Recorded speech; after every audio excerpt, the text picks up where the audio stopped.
So I'm here in my car because my little girl is finally asleep. So I thought I would record this video for you now.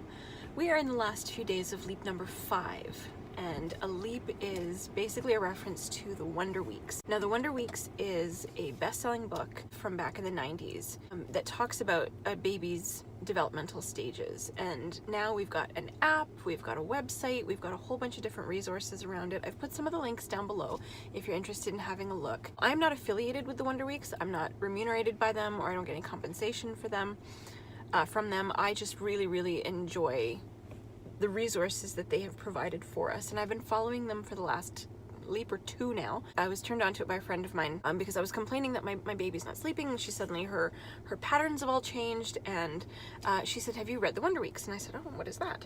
And she told me about it, and I had a read of it. And so basically the Wonder Weeks goes through, it applies to developmentally healthy babies, obviously, and you know, each leap is basically a time frame or a time period within which the baby develops a number of abilities, or their brain grows, they learn new things, their understanding of the world changes within that time frame. And it talks about not only the changes that the baby goes through, but the corresponding behavioral challenges, let's say. So things like sleep regression, things like becoming more fussy, wanting to be held more, if they had a sleep pattern or a sleep schedule before, not adhering to that. So there's a lot of different things that happen within that time frame, and it can go, you know, 2 weeks on either side of that time frame. So some babies will start a little bit earlier and some will start a little bit later, but sort of in and around that time, developmentally healthy babies all seem to go through certain leaps in their development.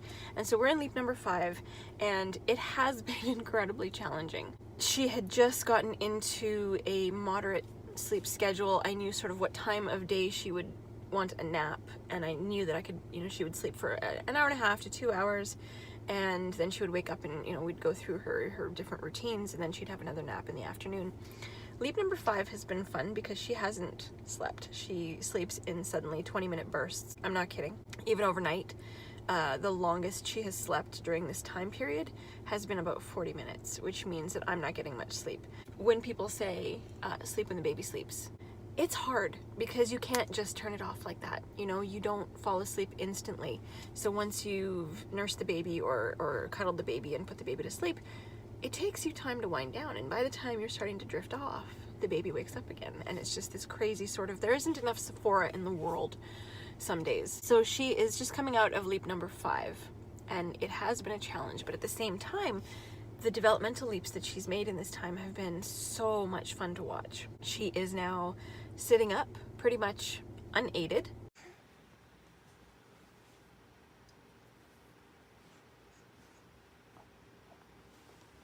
She's no longer just on tummy time putting herself on her elbows. She's pushing up onto her hands.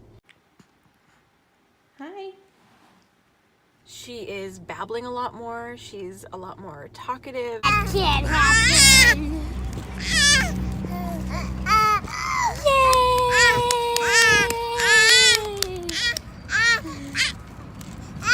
Oh, it's not done. Okay.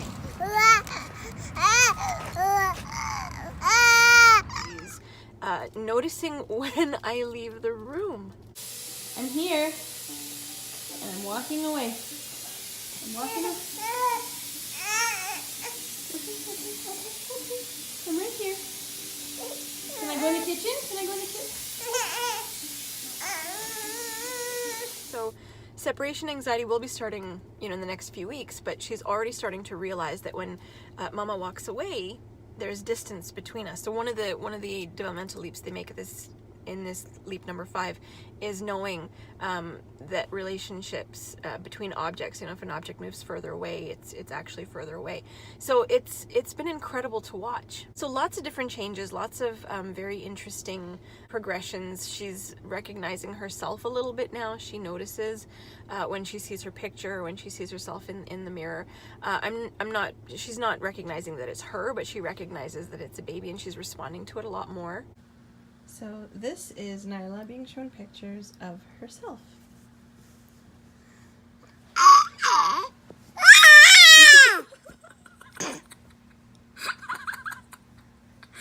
Show another one.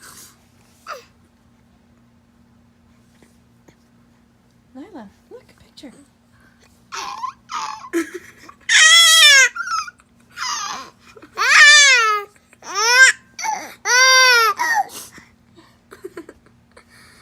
And so these changes have been just a privilege to watch, and it's great that I know what's happening, because with my older daughter, when she was going through this, like I look back at it now and I think to myself, oh my gosh, you know, it was such a hard time and I didn't understand what was going on.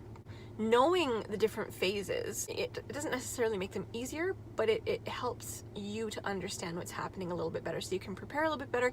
You're in a better mindset, you're in a better place mentally. So it's not easier, you know, to go without sleep for weeks at a time, but that's why Starbucks exists. It just helps you to understand, because I want you to imagine for a second that you wake up one day and you know, life is great, you understand your relationship to things and people and objects, and you understand, you feel like you have a good understanding of how the world works.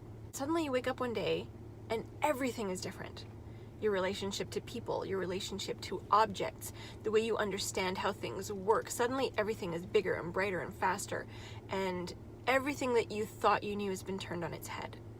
As an adult, we would cope very badly with that. I can tell you right now, wouldn't react or respond to that change very easily or very positively.